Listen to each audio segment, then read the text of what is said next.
ఇక నిన్నటి రోజైతే తెలంగాణ భవన్లోనైతే కేటీఆర్ గారు అయితే ఏమంటుండంటే నిన్న పార్టీ కొంతమంది పార్టీ మారారు కదా, వాళ్ళ కనవకుండా కాంగ్రెస్ పార్టీకి ఓటేస్తే జిల్లాలను మాయం చేస్తారని చెప్తుండు. అయ్యా కేటీఆర్ గారు, మేము మీకు మొన్నటి నుంచి ఒకటే మాట చెప్తున్నాము. కాంగ్రెస్ ప్రభుత్వం ఏమంటుందంటే జిల్లాలను పునర్విభజన చేస్తాము.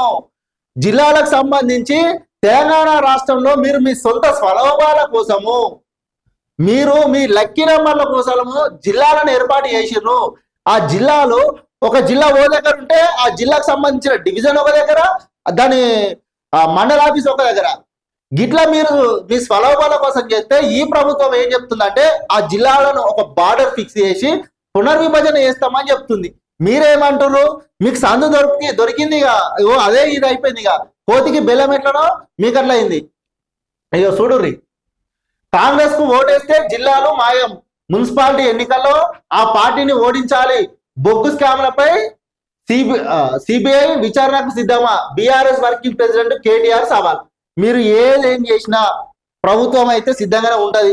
మీరు ఒకసారి చేపించి చూడుర్రి. కానీ కేటీఆర్ గారు, మీరు మీ పార్టీ భూస్థాపితం జరుగుతున్నా కానీ తెలంగాణ రాష్ట్రంలో ఏరే ఎన్నికలు వచ్చినా ఆ ఎన్నికలలో మీరు ప్రాతినిధ్యం వహిస్తున్న ఎన్నికలలో పార్టీ ఓడిపోతున్నా కానీ మీకు ఇంకా అహంకారం అనేది తగ్గడం లేదు.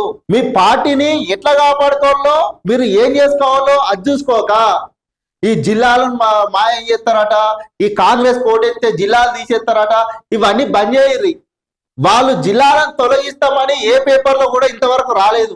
కేవలం పునర్విభజన చేస్తామని చెప్పే కాంగ్రెస్ పార్టీ చెప్పుకుంటూ వస్తుంది. ఆ రోజు నుంచి ఈ రోజు దాకా అదే చెప్తుంది. కేవలం మీరు చేసిన స్వార్థాలకు, మీరు చేసినటువంటి మీ స్వలోభాల కోసము జిల్లాలను విచ్చలవిడిగా మీరు నియమించుకుంటే ప్రజలు ఇబ్బంది పడుతుర్రు. మీరు ఏమి ఇబ్బంది పడతలేరు. ప్రజలకు ఎంత ఇబ్బంది అవుతుంది. ఓ డివిజన్ ఒక దగ్గర ఉంటే, ఓ మండలం ఒక దగ్గర ఉంటే, ఒక్కొక్క పేద ప్రజలు వాళ్ళ కోనికి ఆటో సౌకర్యం కూడా లేని ఊర్లు ఇప్పటికి కూడా ఉన్నాయి. మీరు అట్లా చేసిర్రు.